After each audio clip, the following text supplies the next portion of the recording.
Assalamualaikum, salam perjuangan, selamat malam saya ucapkan kepada sidang penonton rancangan Bicara Tanah Air.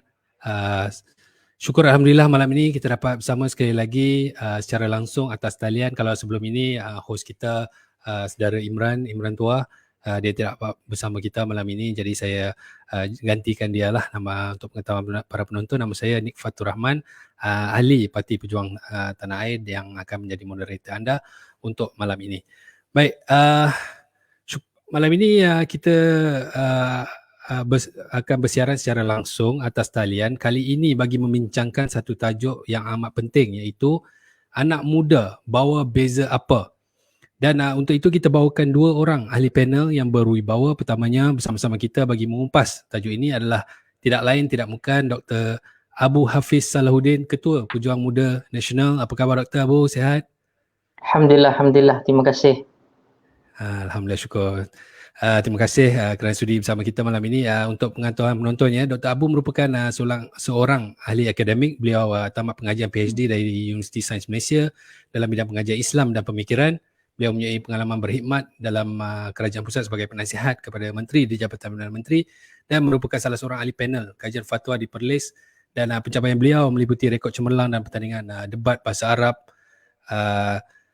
peringkat antarabangsa sebagai peserta dan kemudiannya juga sebagai juri dan pernah juga menjadi Presiden Kelab Bahasa Arab di UIA dan Presiden Persatuan Pelajar di Islamic Revealed Knowledge and Human Sciences. Dan sebelum itu di dalam bidang politik, Dr. Abu juga turut menjawat jawatan sebagai Exco Pemuda dalam PPBM.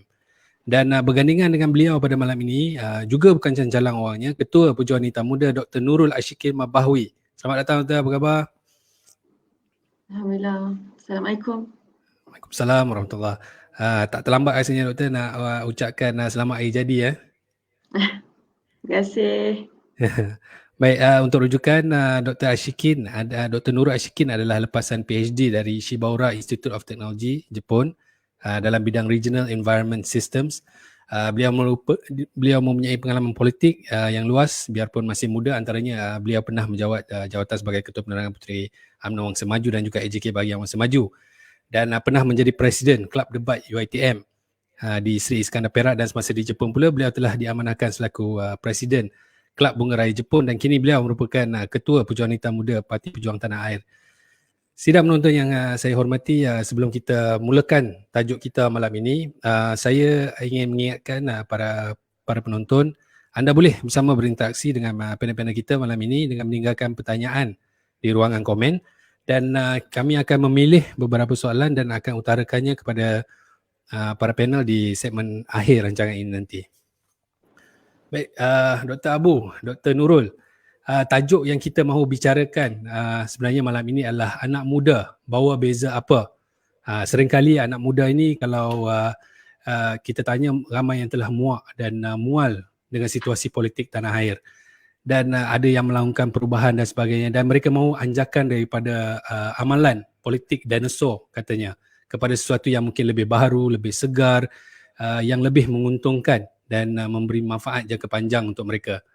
Dan hasil daripada desakan ini sebenarnya suara anak muda, banyak parti politik telah dan sedang cuba mengadaptasikan diri bagi memenuhi kehendak segmen pengundi ini yang dijangka berjumlah 7.8 juta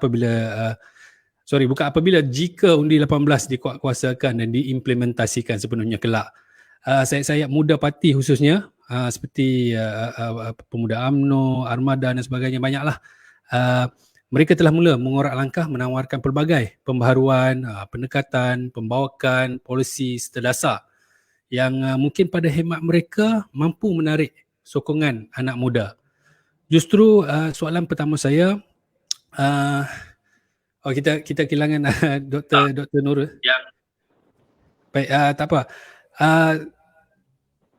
Soalan pertama saya sebenarnya kepada kedua-dua panelis adalah apa pembaharuan ataupun perbezaan yang sayap pemuda wanita, lelaki dan wanita lah, Parti Pejuang Tanah Air akan tawarkan kepada para pengundi kita, khususnya anak muda?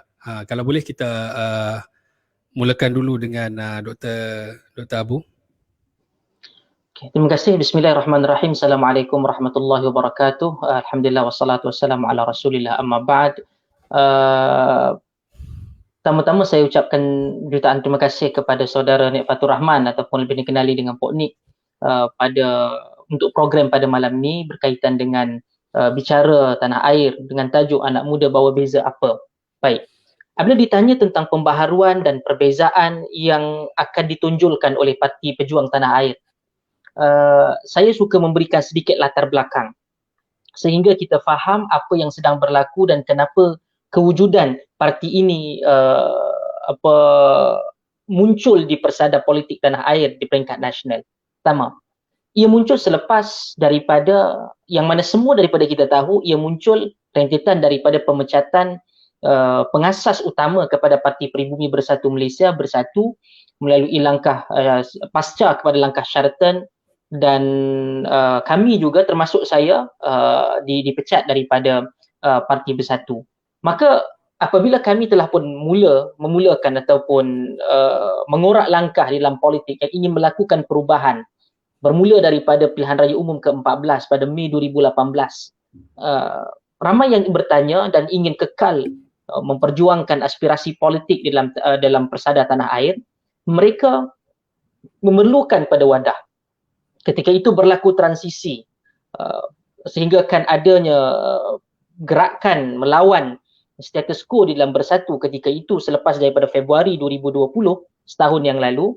Maka ada yang masuk kepada parti lain, ada yang masih lagi kekal menunggu isyarat daripada Ayahanda Tun Dr. Mahathir bin Mohamad, dan kemudian berlaku usaha untuk membetulkan kembali keadaan. Akhirnya mereka bertindak menggunakan kuasa di dalam kerajaan, khususnya Perdana Menteri ke-8 iaitu Presiden Bersatu, dan tertubuhlah Parti Pejuang Tanah Air ini walaupun dalam keadaan kita belum lagi berdaftar mendapat pendaftaran secara rasmi daripada ROS. Bukan kerana kami tidak berdaftar, kerana kami tidak mahu berdaftar, tetapi kami digagalkan dan dipersusahkan untuk berdaftar walaupun hak untuk berpersatuan ini dijamin di bawah Perlembagaan Persekutuan, dan ROS ataupun Jabatan Pendaftaran Pertubuhan mempunyai satu role dia ataupun peranan dia adalah memudah carakan pendaftaran tersebut. Maka tertubuhlah. Walaupun kita telah pun melalui proses yang betul, ditolak, merayu, pergi ke mahkamah dan sebagainya, maka kita tiada pilihan. Kita tahu usaha-usaha yang dibuat itu adalah bagi menggagalkan dan melewatkan pergerakan kita. Maka tertubuhlah. Adalah kita panggil sebagai kepimpinan awalnya, daripada pengerusinya kepada presidennya, timbalan presiden, dan seterusnya kita mempunyai sayap. Kita mempunyai 3 sayap utama.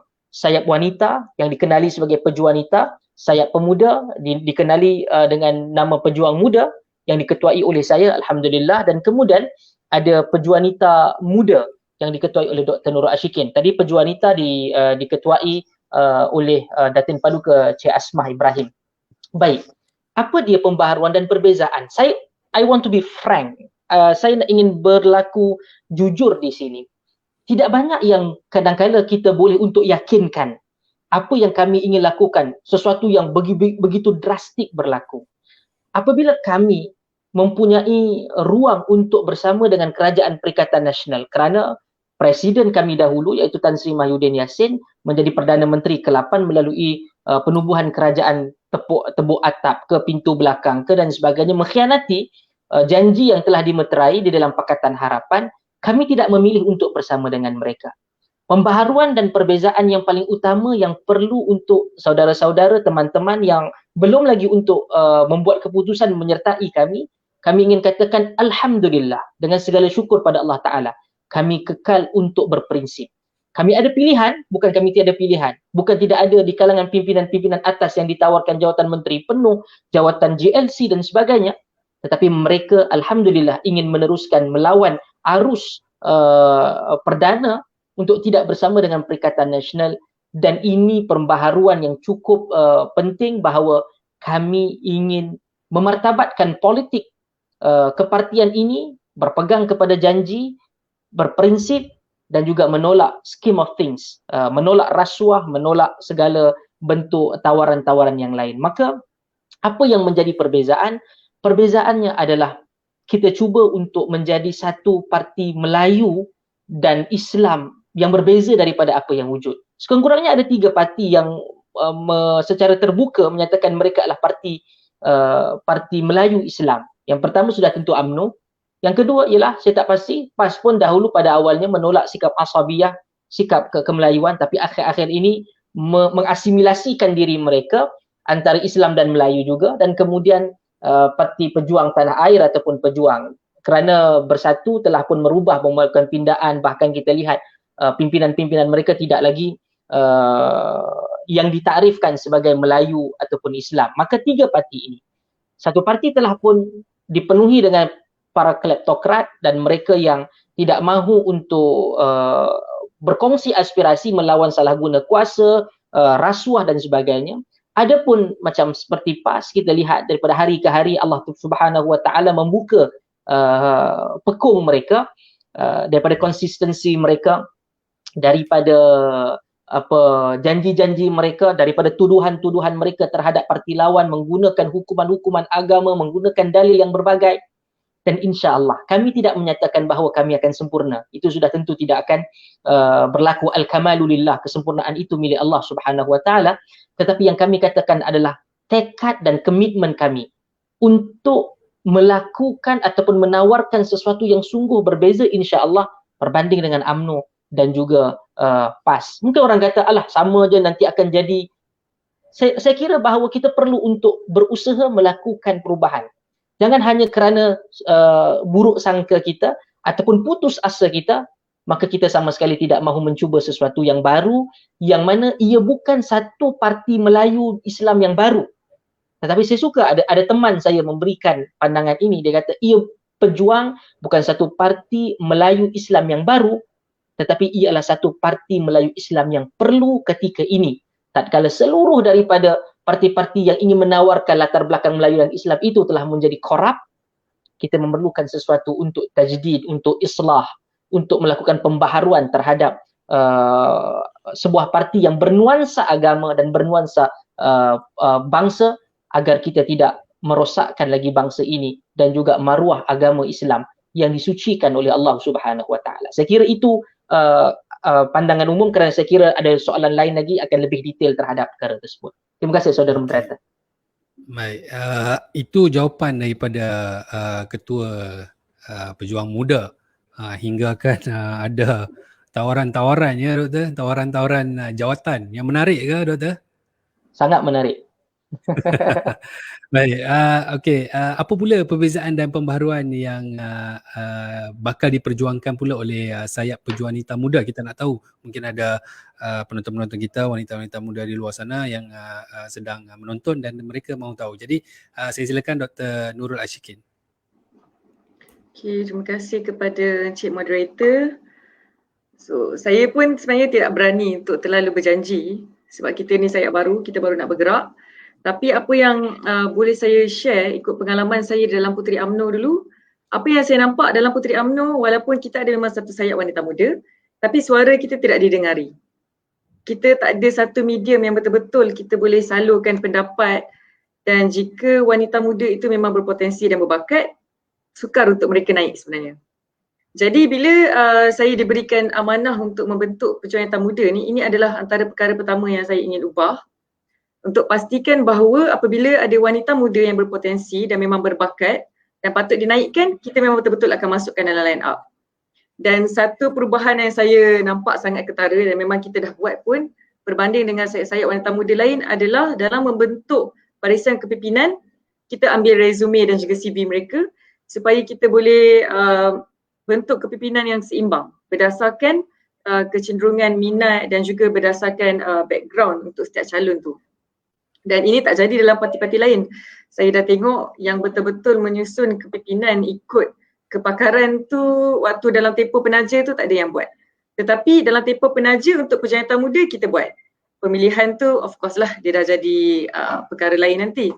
Tapi dalam peringkat awal ni untuk kita membentuk satu kepimpinan yang kuat, memang kita sangat mengambil kira latar belakang calon-calon yang bakal menjadi pemimpin. Dan satu lagi kelainan adalah sebab kita sangat mementingkan etika dan moral. Sebab in the end ethical and moral for the nation tu adalah apa yang akan digerakkan oleh sayap parti politik. Jadi apabila kita nak membentuk kepimpinan pejabat muda ni, kita tengok orang yang ada kes salah laku semua kita tak ambil. Dan apabila saya mulakan iklan mencari calon-calon tu memang ramai yang menghantar resume dan CV beratus-ratus. Dan ada yang calon-calon yang terkenal pernah masuk parti lain juga yang kita tahu ada masalah-masalah semua kita tak ambil. Sebab kita nak bermula sebagai satu sayap yang bersih. Walaupun sukar untuk 100% bersih, tapi kita boleh cuba sedaya upayalah. Dan satu kelainan yang saya berani cakap adalah kita inklusif. Sebab bila kita bercakap mengenai wanita muda, kita kena faham yang bukan semua wanita muda adalah sama. Kita ada wanita muda yang dengan pelbagai kecenderungan yang berbeza. Jadi saya cuba sedaya upaya untuk memastikan kita adalah satu sayap yang sangat inklusif. Ada wanita muda yang bertudung, ada yang tidak, dan ada juga yang punya kecenderungan tertentu yang sangat berbeza, dan ada juga golongan minoriti. Sebab tu kita ada wujudkan satu exco etnik sebenarnya yang kita khaskan dia kepada orang asli. Dan kita dah mulakan dah pun, sekarang kita dalam proses rundingan dengan Jabatan Hal Orang Asli untuk program penjanitan muda yang pertama yang kita memang akan turun ke sana dan berunding, dan memang dah ada dah jadual kita untuk ke tempat-tempat orang asli yang lain untuk kita identify satu exco orang asli yang boleh kita bawakan. Sebab saya cakap macam itulah sebab kita dah tengok model-model sayap wanita muda yang lain tak ada yang ambil berat mengenai wanita muda orang asli, walaupun orang asli tu ada ramai wanita muda. Jadi pada saya apa yang kita bawa, inclusivity yang kita bawa dalam penjanitan muda ni pun memang dah cukup berbeza dengan apa yang sayap lain bawa. Dan kami juga mengambil kira mengenai kajian-kajian sedia ada. Permulaan mandat penjanitan muda ni dimulakan, kita rujuk kepada semua kajian sedia ada mengenai wanita muda. Contohnya macam kita ada masalah menstrual poverty. Yang bila wanita muda dalam satu tempoh tertentu yang mereka datang bulan dan sebagainya, dia tak ada akses kewangan dan sebagainya. Itu antara political cost yang penjanitan muda akan fight. So kita mulakan dengan mengenal pasti apakah political cost yang kita boleh bawa dan akan akhirnya menyumbang kepada wanita muda. Dan political cost ni saya tak bolehlah nak share semuanya di sini, tetapi secara berperingkat kita akan umumkan di page-page penjanitan muda lah. Jadi memandangkan kita menggunakan existing research yang memang solid, saya yakin penjanitan muda ni memang akan bawa satu kelainan. Okey, baik. Soalan saya seterusnya berkenaan juga dengan wanita ya, doktor. Ni kita bagi Dr. Abu berehat sekejap sebab kita rasa menarik nak kupas isu tentang wanita muda ini. Jika kita lihat Dr. Nurul, taburan populasi Malaysia antara lelaki dan wanita ni dia lebih kurang sama 50-50. Tapi yang menariknya penyertaan wanita dalam hampir semua peringkat pendidikan dia 15%, wanita 15% lebih tinggi. Tapi pada masa yang sama dia mempunyai kadar penyertaan dalam tenaga kerja yang rendah dan kadar pengangguran yang tinggi berbanding golongan lelaki. Ini menurut Hazanah Research Institute lah. Dan kadar penyertaan tenaga buruh ini dalam kalangan wanita lebih kurang 55%. Dalam kalangan di Australia mungkin 72%, Singapura 69%, lebih kurang 60% lah dalam kalangan negara-negara membangun. Dan pelibatan mereka dalam politik lebih rendah lagi. Jadi apa pandangan doktor tentang hal ini? Apa yang generasi wanita muda, khususnya mereka yang memasuki arena politik serta pemikiran dasar awam seperti doktor juga, harus perjuangkan atau lakukan hari ini bagi membuka potensi sebenar wanita? Silakan doktor. Okay, terima kasih. Ada dua perkara sebenarnya. Pertama adalah menggalakkan, kedua memperkasakan wanita. Sebab saya memang aware di Malaysia penyertaan politik wanita sangat kurang, dan kecuali sewaktu Pakatan Harapan tu kita antara memecah sejarah jugalah, wanita paling ramai, wanita lebih ramai berbanding sebelum-sebelum ni memegang jawatan. Tapi sayangnya kerajaan tu telah pun dijatuhkan melalui cara pintu belakang, dan akhirnya sekarang kerajaan yang sekarang kita tak ada lagi komposisi wanita yang tinggi. Sebab saya nampak memang ini masalah dia sebab especially wanita muda lah saya sentuh dari segi aspek wanita muda. Wanita masih lagi terbeban dengan satu stigma yang dia perlu menguruskan keluarga, dia perlu membina keluarga, menjaga anak dan sebagainya, dan akhirnya menyebabkan kadar wanita yang berhenti kerja selepas berkahwin itu semakin tinggi, dan itu juga menyumbang kepada faktor pengangguran di kalangan wanita tinggi. Saya bagi contoh macam negara Jepun. Negara Jepun dia adalah satu budaya bahawa wanita dia tidak bekerja. So keadaan wanita memang dia by stigma masyarakat dia turun-temurun. Sebaik saja wanita tu berkahwin, dia perlu berhenti bekerja menjaga anak. Dan sebenarnya Malaysia tidaklah seteruk itu. Kita masih lagi ramai wanita yang bekerja dan kita tak ada stigma yang bahawa wanita tu tak boleh memegang jawatan yang tinggi seperti yang berlaku di negara Jepun sebagai contoh. Tapi dari segi pelibatan politik memang kurang sebab kita kurang diperkasakan dalam politik. Dan apa yang saya lihat sekarang ni, wanita ni lebih kepada memenuhi kuota, dan itu yang saya harap kita boleh ubahlah. Dan untuk kita ubah perkara ini semestinya kita kena masukkan di dalam polisi, dan dia perlu disusuli dengan polisi yang memang boleh dipraktikkan lah, bukan hanya polisi bertulis tetapi tidak praktikal. Saya bagi contoh seperti apa yang diperkatakan oleh Kofi Annan dulu. Dia kata ada banyak kajian yang dah membuktikan apabila wanita itu memegang tampuk tugas, dia sebenarnya lebih efektif daripada lelaki. Jadi kalau kita nak jadikan satu negara tu lebih maju dan ke depan, sebenarnya kena ramaikan lagi wanita lah. Satu lagi contoh adalah Drinking Water Project dekat India. Kawasan yang dipimpin oleh wanita, dia punya projek tu lebih maju ke depan dan lebih berjaya, 62% lebih tinggi daripada kawasan yang dipimpin oleh lelaki.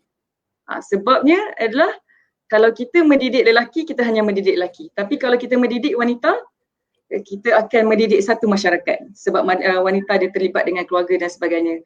Dan di peringkat saya sebagai Ketua Penjawatan Muda, saya sangat berharap bahawa kami betul-betul boleh fightkan untuk ramaikan penlibatan wanita muda di dalam politik dengan memberi ruang lah. Sebab tu kita dah mulakan pun betul-betul kita boostkan keahlian kita dan sebagainya. Sebab ini memang adalah salah satu perkara yang membimbangkan juga sebab saya memang sedar wanita muda punya suara sangat kurang. Tetapi dalam masa yang sama kita tak boleh nafikan negara yang dipimpin oleh wanita lebih hebat mengendalikan pandemik COVID-19 berbanding negara yang dipimpin oleh lelaki, dan membuktikan bahawa sebenarnya wanita ni boleh menjadi pemimpin yang hebat jika diberi ruang dan juga peluang. Tapi wanita tu sendiri juga kena ada desire dan juga motivasi bahawa dia boleh menjadi lebih baik daripada lelaki dan boleh berdiri sama tinggi atau mungkin lebih baik. Okey. Baik, dia macam chef jugalah doktor. Kebanyakan chef-chef terkemuka sebenarnya bukan wanita, lelaki ya. Tu chef, ni politik lah. Itu dia punya rencah dia, berlainan dia punya mekanisme dia kan. Jadi soalan saya yang seterusnya untuk Dr. Abu Hafiz, pejuang ni dia biasanya sinonim dengan sosok yang bernama Tun Mahathir. Oleh sebab itu ramai yang memomokkan kononnya pejuang ini lebih cenderung kepada politik feudal ataupun yang mementingkan satu-satu tokoh. Dan apabila kita bercakap soal politik anak muda atau beza pemikiran pemuda dalam hal ini, rata-rata anak muda mahu pemuda juga yang ketuai kepimpinan. Dan mereka mahu yang tua ni kalau boleh berehatlah, jaga cucu lah dan sebagainya, macam-macam lah yang diperkatakan dia. Kalau tengok online tu macam-macam lah yang diperkatakan. Dan adakah pejuang muda akan menjadi satu sayap yang ampuh sebagai satu suara pendesak dalam parti? Atau adakah mereka akan dibayangi ketokohan Tun M dan sekadar menjadi pengikut setia yang tidak mempersoalkan apa-apa? Dan kalau ia pejuang muda itu akan menjadi satu suara dan yang ampuh, bagaimana dan apa buktinya, Doktor? Silakan. Baik. Terima kasih. Soalan ni soalan yang selalu ditanyakan dan sebagai kepimpinan muda ataupun pemuda di dalam parti pejuang, saya kira ia sangat penting untuk dijawab dan respon. Ialah, ada dua keadaan di mana yang bertanya itu benar-benar mahukan satu penjelasan sehingga mereka boleh untuk berpuas hati dan menilainya. Ada yang bertanya sekadar untuk mengulangi kritikan yang sama. Tak apa, kita raikan dan kita hormati di atas dasar demokrasi. Anda boleh bertanya, namun untuk memuaskan hati bagi penanya soalan tersebut, ia terpulang kepada mereka yang bertanya. Baik.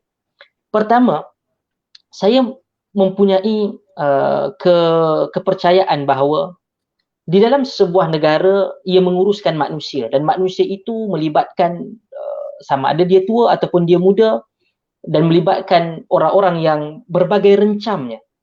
Dan tidak mungkin untuk kita menjadikan satu kumpulan itu adalah kumpulan yang bersifat disegmentiskan melalui umur-umur sahaja. Maka benar, kalau katakan tanya pada saya, sudah tentu kalau diberikan semua ruang ini kepada orang muda, saya juga antara orang yang mempunyai peluang untuk masuk dan juga mengetuai ataupun mengepalai urusan-urusan negara dalam berbagai segmen. Namun itu mungkin sangat ideal dan kita pun suka. Tapi adakah dia realistik? Untuk menjawab soalan tersebut, kita akan lihat nanti akhirnya calon-calon yang akan dipilih nanti banyaklah latar belakang isu dia.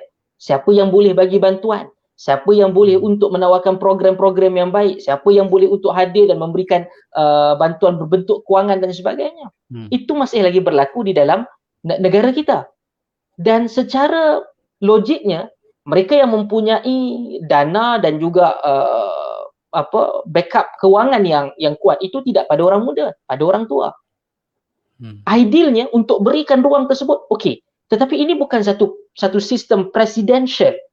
Selalu saya ingatkan, ia adalah satu sistem Westminster yang mana pembentukan kerajaan dan pemilihan Perdana Menteri dan kabinet-kabinetnya yang paling penting Perdana Menteri adalah mereka yang mempunyai sokongan tertinggi di kalangan orang-orang ataupun di kalangan ahli Dewan Rakyat dalam Dewan Rakyat. Maka dia ada banyak lapis. Pemilihan daripada segi parti, pemilihan daripada segi pilihan raya dan yang macam-macam. Adakah saya tidak bercita-cita untuk melihat pemimpin-pemimpin muda menjadi Perdana Menteri, menjadi timbalan Perdana Menteri, membuat dasar yang mungkin membentuk lebih dari 50%? Ya, saya pun suka. Tetapi untuk hidup dalam keadaan yang ideal tanpa berpijak di bumi yang nyata juga tidak mampu untuk merealisasikan apa yang kita mahu. Maka gabungan antara orang yang senior dan juga golongan orang yang muda itu perlu untuk diletakkan sama sekali. Saya tidak bersetuju dengan kata-kata ataupun kenyataan-kenyataan yang menyindir. Ya, ada di kalangan orang-orang tua dan ramai di kalangan orang-orang tua yang terlibat dalam proses mencuri mandat rakyat melalui langkah syaratan itu. Ya, tetapi ingat, di kalangan orang-orang muda juga terlibat. Yang menjustifikasikan, yang membantu, yang menjadi suara, itu juga adalah anak-anak muda.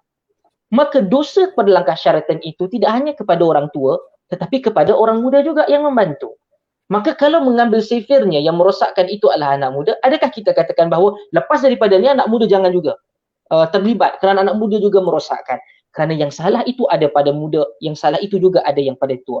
Maka gabungkan keduanya, iaitu dalam sebahagian kata-kata Arab dia menyatakan bahawa menggabungkan antara wisdom, hikmah orang tua dan energi, semangat orang muda itu tadi. Kerana kadang-kadang orang muda ni dia lajak daripada laju.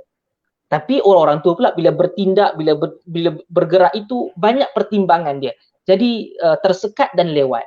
Maka adakah di dalam parti pejuang ini, terutamanya sayap-sayap pemuda, sama ada kami dalam pejuang muda dan juga pejuang wanita muda, akan bagaimana? Untuk menjawab soalan itu, saya perlu dan kami perlu dan kita perlu untuk dinilai selepas ianya berlaku. Ada isu-isu tertentu, maka apakah pendirian orang muda? Maka apakah pendirian pejuang muda dan pejuang wanita muda? Dan sosok ayahanda Tun Dr. Mahathir bin Mohamad yang dianggap sebagai pihak yang tidak mesra kepada beliau sebagai satu watak dan tokoh lama yang tidak relevan. Ya, setiap daripada parti-parti yang ada di Malaysia ini bergantung kepada tokoh-tokoh yang tua, mengambil ataupun menumpang hikmah dan juga kehebatan mereka. Sebutkan apa nak parti sekalipun, ada tokoh-tokohnya. Kerana masih lagi